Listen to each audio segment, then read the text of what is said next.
Hey, Mark Harbert here from markharbert.com, and in this video, we're going to talk about fear of success.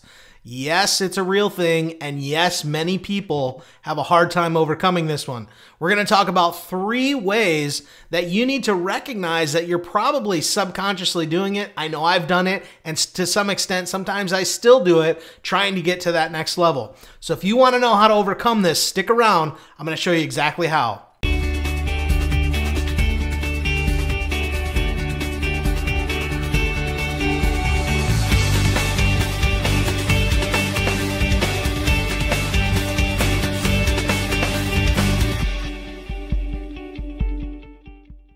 All right, fear of success. Man, this is a real thing that people deal with. Now, let's go ahead and just dive right into it. So point number 1 is fear of change, or success means change. You know, many times what happens is we're not 100% sure. A lot of us always we want the sure thing. We want the guarantee. We want to know where we're going. And really, when it comes to success, there's a certain amount of faith that you've got to have. You've got to step out and take a journey or a leap sometimes. And what happens is many people are afraid of the unknown.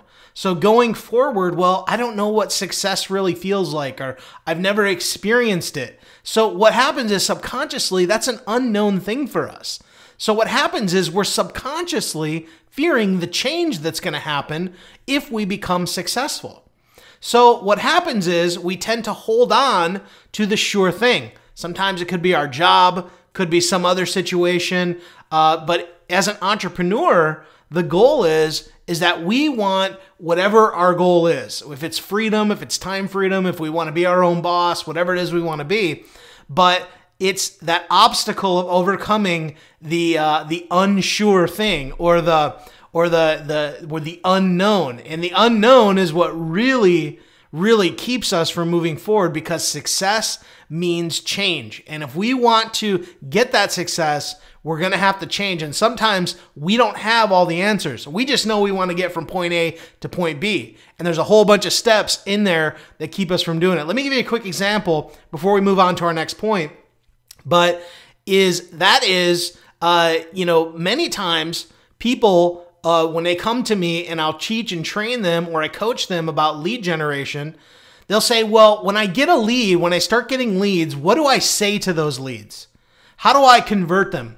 And my question is, well, are you getting leads right now? Well, no, I'm not getting any leads yet. And I'll say, well, then don't worry about that. Just focus on getting the leads first, and then we'll worry about what you're going to say to them.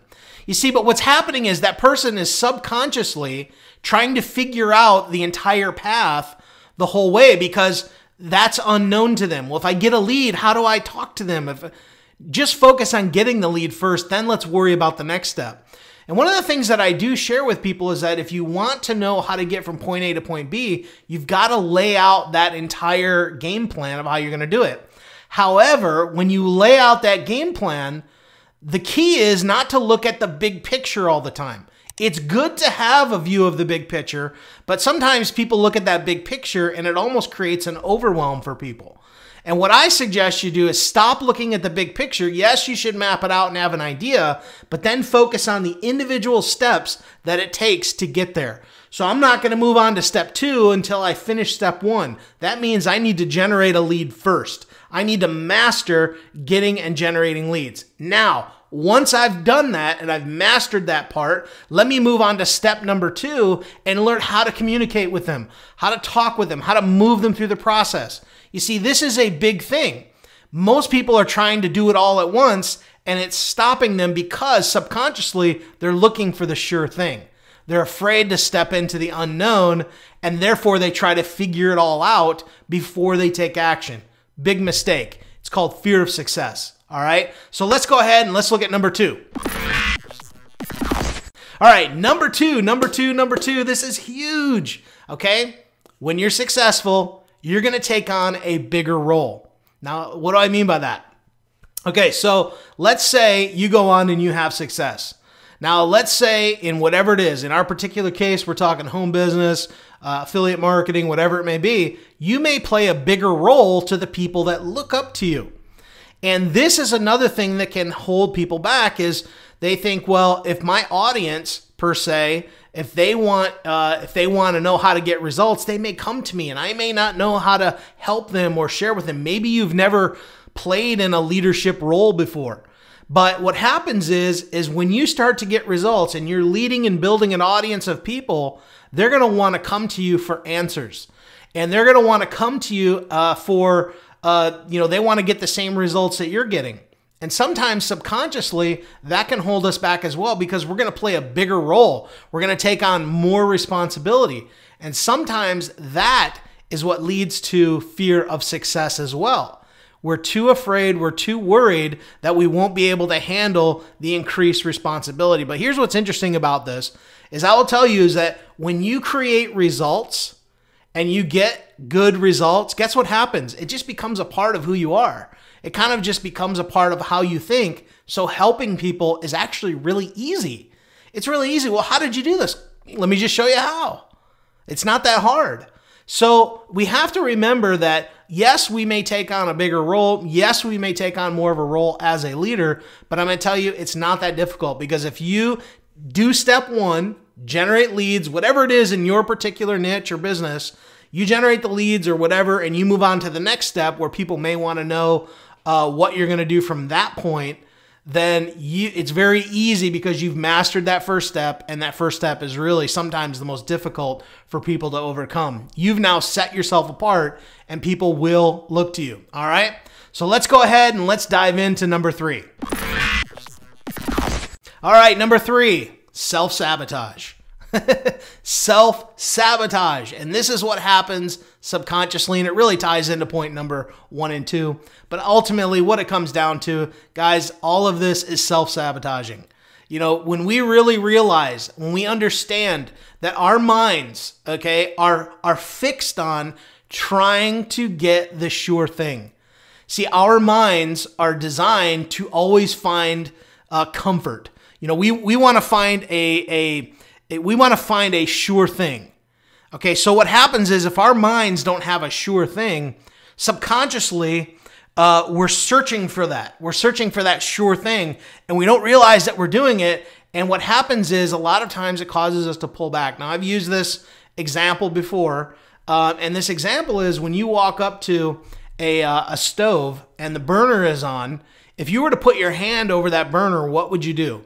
You immediately would pull it off. Why? Because it's burning your hand. Your natural reaction is to pull it off. And that's the same thing people do when pressure is on them. Okay, the pressure's on. So what happens is their immediate reaction is to pull back. Why? Well, I'm uncomfortable. We don't like pressure on us. But the truth is that the most successful people out there are really good at handling pressure. Okay, they're good at looking at a situation and making a decision.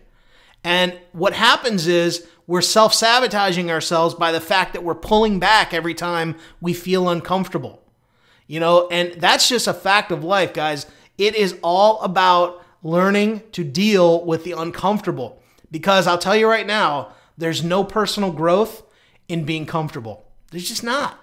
Okay? If I want to get outside my comfort zone, it's going to take getting uncomfortable.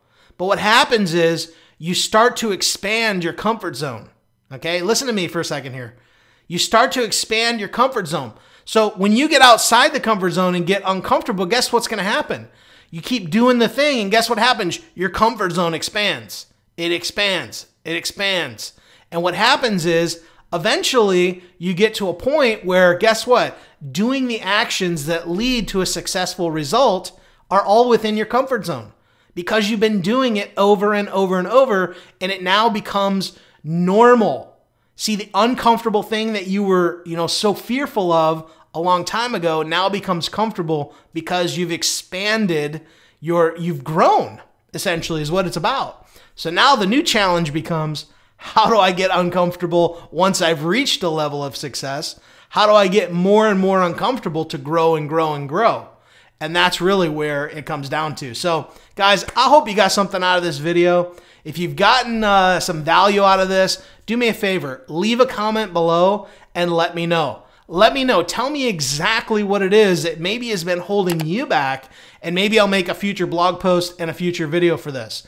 And also, if you haven't headed over to my blog at markharbert.com, make sure you grab my video marketing cheat sheet and video. It will highly benefit you. You'll learn how to do some cool things with YouTube. So make sure you head on over there and check it out, all right? I appreciate you, and we'll see you in the next video. Bye-bye.